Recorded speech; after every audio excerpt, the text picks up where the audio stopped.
there is a principle called Wu Wei. Wu means none or not, no, negation. Wei has a combination of meanings. It can mean action, making, but the best translation I have found for it is forcing. And so Wu Wei is the principle of not forcing in anything that you do. Now we know when we watch any performance of an artist, be it a dancer or an actor or a musician, we know immediately when the performance is forced. And we say it doesn't ring true, it's too artificial, it doesn't seem to be natural. Many people who study the Taoist doctrines think that Wu Wei means do nothing, in the sense of laissez-faire, be lazy, always be passive. It doesn't mean that. There is a time for action. When you study judo, you use muscle only at the right moment. When your opponent is hopelessly overextended and off balance, and you add a little muscle to it and you throw him across the room. But only then. You never use muscle at the wrong moment. For as Shakespeare knew perfectly well, there is a tide in the affairs of men which, taken at its flood, leads on to fortune. And so Wu Wei is based on knowledge of the tide, the drift of things. Get with it. Wu Wei is the art of sailing rather than the art of rowing. So, one of the most famous sayings in the Lao Tzu book is, superior virtue has no intention to be virtuous, and thus is virtue.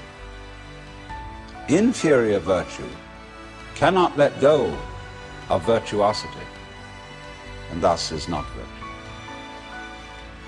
So one could also say, the real Wu Wei is not intentionally Wu Wei, and so is Wu Wei. But inferior Wu Wei so tries to be Wu Wei that it isn't. In other words, this is saying Wu Wei is not a matter of cultivated passivity or even of cultivated spontaneity, because there are people who think that they are released, that they have realized that they are the Tao, as all of us in fact are, or that you are, to put it into Vedanta terms, every one of us is the Brahman, the eternal self of the universe, beyond all description or classification or thought. And say, okay, baby, I'm that. Now I'm going to have a ball. Well, what kind of a ball do they have? Well, what they do is they look up the rules on which society runs and do the opposite. Well, that's still running by the rules of society. And it's the mirror image in reverse. That's not spontaneity. You have to be able to realize that you don't know what you really want to do until you are very quiet. And it tells you. See, we are in heaven now because the earth is a spaceship and heaven is space. What is called in Chinese Gung, Japanese Gu, the void. That's what is important. Most of us don't know this. Space. It comes down to space always. Space, which nobody can define, nobody can imagine, appears to be nothing, is the foundation of the universe. But you have to become again as a child to see that. Now you go back to your childhood. What were the fascinating things? What's out there? What's beyond the stars? How long does it go on? And Mama said, It goes on always and always and always. The child wonders.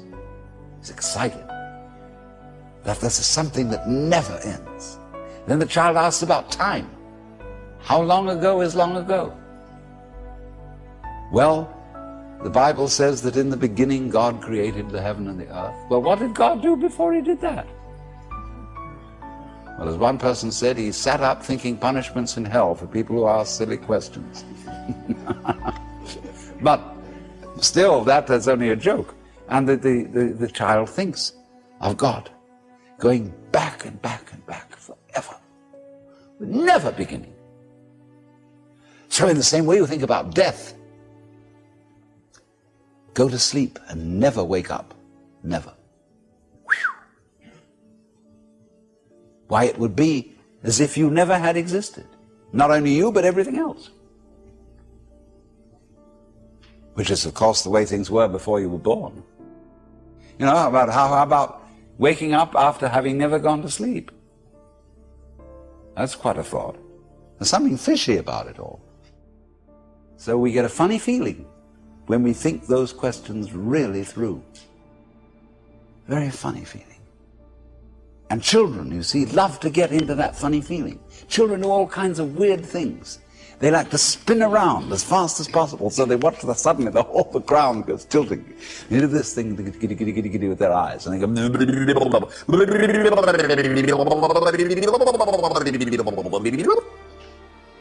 and they make faces and test out their bodies in all sorts of funny ways. Because they know from the beginning that the world is weird. Strange thing, because everybody knows what it's all about, only they won't admit it. Being brought up is being taught not to admit it, but you know very well what's going on. But in order to find out once more as an adult, you have to become again as a child. So what does that involve? It means, ladies and gentlemen, would you please check your ideas and opinions at the door? First of all your philosophical and religious views, all your logic, because I say check it at the door advisedly, because you can pick it up again when you go out if you feel unsafe without it. I'm not trying to argue you out of your opinions and views. I'm merely suggesting that for the sake of an experiment, you temporarily suspend them and view what is as if you didn't even know how to talk. Red is not red, blue is not blue. Hard is not hard, soft is not soft. Male is not male, female is not female. There is just this jazz. It will not be possible to compel yourselves into this way of looking at things, because what Buddhists call habit energy is going on. And as I talk to you, you will find yourselves thinking in a compulsive and habitual way, this is red, this is green, this is something, this is nothing, this is solid, this is space. All right, but treat those thoughts that are going on in your head in exactly the same way as if they were, see? That's all they are. Like shapes in the spray as the sea breaks on the rocks. Now, please don't get agitated that this is an anti-intellectual point of view, that this is undermining the value of logic and reason and so on.